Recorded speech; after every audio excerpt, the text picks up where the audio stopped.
Affliction might be one of the most polarizing leagues we have ever had in PoE. Some people absolutely loved it, and they wouldn't change it for anything. But there's also others who can't wait for the league to be gone. These sentiments are mostly connected to the loot that was brought with Affliction, but that is not what this video is going to be about. It is gonna focus on the other mechanics that were brought to us this league, and whether they should go core and whether GGG is planning to make them core in the upcoming league. As we can read in this news post, tinctures and charms will be deleted, and Wildwood ascendancies will cease to exist. The fact that GGG is actually deleting these mechanics from standard makes me think that they don't have any plans of keeping them in the core game in the future leagues. They are also disabling the Wildwood Rucksack. It will only function as remove only in standard, and you can only interact with it in towns and hideouts. I find the wording that GGG uses regarding Wildwood Spectres very interesting here. They are saying that the itemized corpses won't be deleted, and neither will the specters from those corpses. However, those itemized corpses won't be available next league. I don't think this necessarily implies that we won't have access to any of the specters from Wildwood next league, because I think there's a decent chance they will actually add them to the core game, whether it's gonna be through the new league mechanic or to any other content.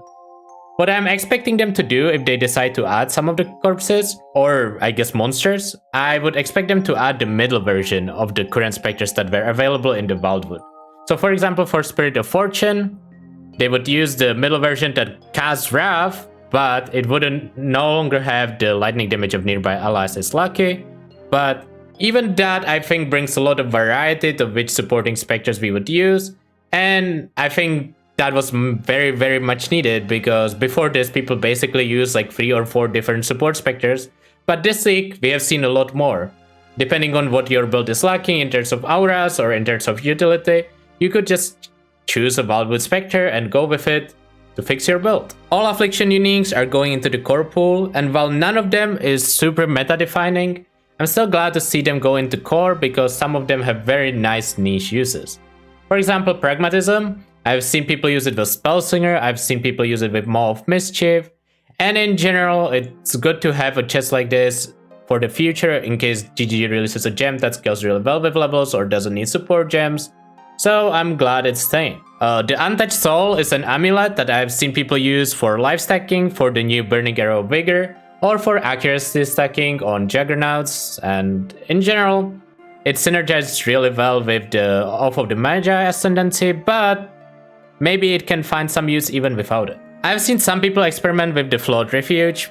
Personally, I'm not a huge fan, but it does provide a unique form of defense that wasn't available beforehand, so I'm still glad it's in the game. The rest of the uniques are not as interesting, sadly, but maybe there's gonna be some usage with it in the future. I've seen some people try out Burden of Shadow. It's a staff, so how good can it really be, but it provides a decent amount of damage for life stacking builds. The one Affliction unique that is not actually going into the core pool is that which was taken, which is probably the unique that most of you were looking forward to the most. That said, the wording doesn't necessarily mean that that which was taken is just not gonna be available. It's just not gonna be part of the core drop pool. So I think there's a small chance that it's still gonna be in the game. But realistically speaking, this probably means that it's not gonna be in the game for the next patch at the very least. What I'm hoping for them to do is maybe reduce this number to 2 or 3 random charm modifiers and then reintroduce it to the game later, because sure, the item is a little OP right now, but it is very fun to ID and it can fill some gaps in your build that are not possible to fill otherwise. And I think an item like that always has a place in the game, and I think they should heavily reconsider removing it if that's what they are planning right now.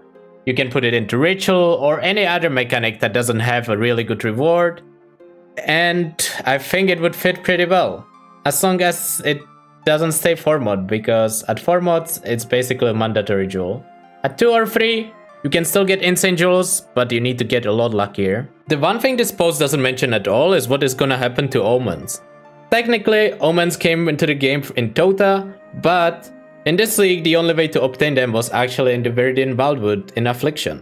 I am not sure if Omens really need to go core. They provide some interesting utility, whether it's in hideout or in maps, but I don't think any of them is like super important to be kept in the game. I don't have a strong opinion. If GGG wants to bring them core in some other way, go ahead. If not, I don't think anyone's gonna complain too much about it. Let's take a closer look at the Wildwood ascendancies one by one, just to see which nodes could actually go to the core game, and which of them shouldn't. Let's start with Primalist. We already know none of the charms are going core, the extra inventory slot is not going core, so the only mechanic that's actually worth talking about are the war cries. Realistically speaking, no one really used this node because the opportunity cost was too high, losing a charm was just too much power loss. I saw some people use it early on in the league, where it was bugged and it actually dropped more stuff than it should have from map bosses, but after it got hotfixed, I haven't really seen people interact with this node at all. While there wasn't pretty much anything to talk about Primalist, there's actually quite a lot to talk about Warden. There's a lot of mechanics that could go core if GGG chose to do so. Let's start with the node that was supposed to define this ascendancy, and that is Coated Blade, allowing the usage of tinctures. I actually think tinctures were a really good design. They provided a lot of unique stuff that wasn't really available in the game beforehand, or it wasn't as readily available. Also, the opportunity cost of tinctures was actually quite high. Realistically speaking, losing a flask slot sucks, and sometimes it was very hard to justify doing so. Keep in mind that if tinctures were to make it core, we would probably lose the extra effect that they bring through the additional nodes on Warden Ascendancy, so they would be toned down by that a little bit as well. I think if GG decided to make tinctures core, what they should do is probably look at the problematic mods on the magic tinctures, like Rage on Hit or extra 2 projectiles, and just balance them properly. The only tincture to me that stands out was All Damage Can Poison, but you can just adjust it by reducing poison duration or less damage with poisons to bring it more in line with physical and chaos damage inflicted poison. Detect Evil is one of those things that I kinda didn't care about, and when I used it I actually found it quite distracting, but a lot of people told me how much they love it. And I feel like it could easily be just a toggleable options in the settings to see rares and uniques on your minimap. It would be really nice if you could actually separate the rares and uniques, because I would love to see the uniques, but I don't need to see every rare. I feel like this could make it into the core game if GGG chooses to give us that quality of life.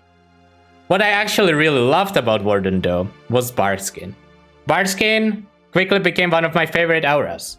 I think this aura is extremely strong if you are using both armor and evasion, but it can be used when you are using just one of them. It also fits perfectly while leveling, where you usually don't have enough mana to reserve anything bigger than a 25% aura, and all the heralds are quite outdated except Herald of Ash. Arctic armor is like pretty okay, but you are not like super excited about it because you want to keep on moving. At least it gives you freeze immunity, and Tempest Shield while leveling is nothing to write home about either. So Barkskin really fits well there, and I would really love to see it in the core game. Obviously, we would probably be losing Lessons of the Season, which was really good early on when we are entering maps, but at the end game, this doesn't really matter too much. And we left the best node to the last. Oath of the Magi is my favorite node on any Ascendancy by far. Honestly, it changed how I thought about early game and end game in some cases so much. Sockets are such a precious resource, and GG clearly realizes that with introducing stuff like automation and call to arms in the recent news, and in general giving us more socket pressure over the last few years. I have actually changed the way I leveled my casters this league, from Armageddon brand Cremation that used pretty much every socket available to you, to instead using just Firestorm, and honestly it felt way better. The bonuses you get from Oath of the Magi were so good that it actually made me change how I level most of my builds. And in the endgame, this node single-handedly elevated Trickster above most other ascendancies. It was so strong to leave your body armor empty in combination with Escape Artist that people actually started using Hungry Loop on Trickster as part of their endgame setups. And it was extremely tanky, and Trickster became a beast this league. Lastly, let's take a look at Warlock. Start with the easy one, Bloodhunt. I felt like this was very clunky, didn't really have that big of an impact, and personally, to me, it just felt like a filler node. I don't think this matters too much. I don't think it will ever make it core though, because it's just a skill that doesn't seem too impactful. At least to me. I mean, maybe I missed something, but I don't think it's a big deal. Now let's talk about this whole blood magic package that Warlock obtained.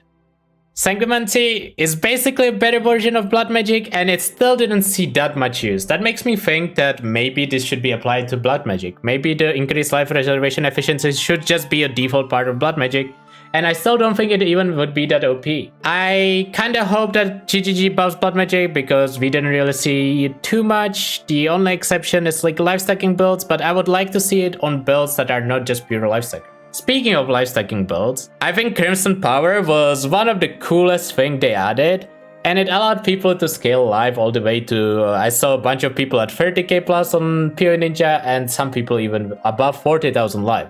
I think it's very cool, but it probably doesn't have a place in core game, even though it was something very unique, and I'm glad they experimented with it. Cannibalistic Flesh was just an extra addition to all the Wrath Pit builds with sacrifice support, and it was pretty good at the extreme level of investment, but I don't think it actually serves a unique purpose.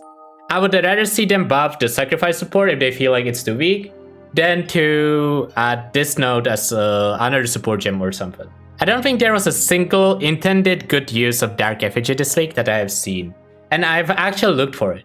The only time I've seen it be even remotely useful was to tank certain one-shots on Uber mechanics, while combining this with the Exarch Jewel Dissolution of the Flesh, because for some reason that caused you to take no damage. But realistically, I don't think that was intended. If it ever made a core, that interaction would definitely be removed, and I don't think this has any merit in the game. Honestly, this was a waste of the Ascendancy point. Neither Pacify nor Affliction actually saw pretty much any use, and I don't think there's a reason to bring them into the core game as a gem, because I don't think they would see any use otherwise either. The one skill that did see a lot of use though was Penance Mark. Initially, people's thoughts went to Pathfinder, using Master Toxicist to spread the poisons from the phantasms to the target they were trying to kill. And since the phantasms spawned without any poison on them, you could actually combine this with low tolerance clusters to inflict extra big poisons before you spread them. Sadly, that didn't plan out as well as people expected, because the phantasm spawns a lot further from the mobs than initially thought. And so people just thought Penance Mark was kinda useless, until the chieftains started using it. When the Fire Nation attacked, chieftains actually became a good ascendancy thanks to this, because this solves chieftain biggest issue. It basically solves its single target in one skill. And honestly, I think I can speak for every chieftain when I say that I hope this actually does make it core. Even though, personally, I am not a huge chieftain enjoyer, I think that Ascendancy does need the single target help, and this is what makes it really playable. And it would be a shame if it didn't make it core. And in the future, it could have other uses than just chieftain, let's be real. Because spawning extra mobs is always something that could be useful. There just needs to be a good opportunity for it. We would lose a little bit of utility by not gaining the Val Soul charges and Flask charges from Foul Pact, but I don't think that's a really big deal. And which Valwood Ascendancy did you enjoy the most during the league? And what would you like to see go core?